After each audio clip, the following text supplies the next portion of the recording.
Hi అండి, welcome back to our channel. ఈరోజైతే మళ్ళీ మీ ముందుకు చేపల పులుసుతో మీ ముందుకు వచ్చేసానండి. మా వారైతే చేపలు తీసుకొచ్చారు.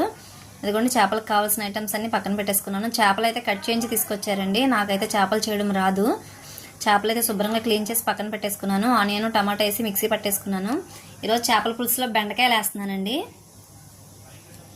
మొన్న మట్టిదాకలో చేపల పులుసు పెట్టాను కదండి, అదే మట్టిదాకా. ఫస్ట్ అయితే ఆయిల్ వేసేసుకొని పచ్చిమిరకాయలు కరివేపాకు వేసి కాసేపు ఫ్రై అయ్యాక మనం మిక్సీ పట్టుకున్న ఆనియన్ టమాటా పేస్ట్ కూడా వేసేసుకోవడమే. ఒక్కోసారి ముక్కల కోసం వేస్తానండి, ఒక్కోసారి టమాటా వేయను. ఇప్పుడైతే టమాటా వేసాను. ఒక్కోసారి ఒకలా వండుతాను అనమాట చేపల పులుసు.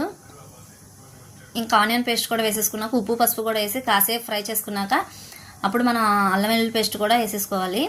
అల్లం వెల్లుల్లి పేస్ట్ కూడా వేసి కాసేపు పచ్చివాసన పోయేంత వరకు ఫ్రై చేసుకున్నాక మనం బెండకాయ ముక్కలు కూడా వేసేసుకోవాలండి. బెండకాయ ముక్కలు కూడా నూనెలో మగ్గితే చాలా బాగుంటుంది టేస్ట్. బెండకాయలు కూడా వేసి సరిపోయినంత కారం కూడా వేసి అన్నీ ఒకసారి కలుపుకున్నాక మనం చేప ముక్కలు వేసేసుకోవాలి. చేప ముక్కలు అన్నీ వేసేసాక మనం గరిటెతో కలపకూడదండి.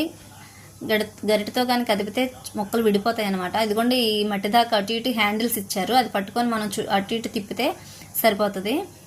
ఇంక కాసేపు ఉంచి పులుసు కూడా వేసేసుకోవడమే. మనం ఎంత పులుపు తింటామో అంతకు తగ్గ పులుపు వేసుకుంటే సరిపోద్దండి. మేమైతే నార్మల్గానే తింటామండి.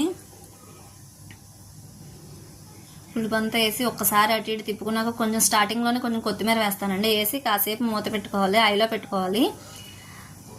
ఒక 10 నిమిషాలు ఉంచాక తీసి సిమ్లో పెట్టుకోవడమే. ఇంకా దించే ముందు కొంచెం ధనియాల పొడి మళ్ళీ కూడా కొత్తిమీర వేసుకోవడం అండి. చేపల పులుసు అయితే చాలా బాగుందండి. నా వీడియో నచ్చితే సబ్స్క్రైబ్ చేసుకోండి.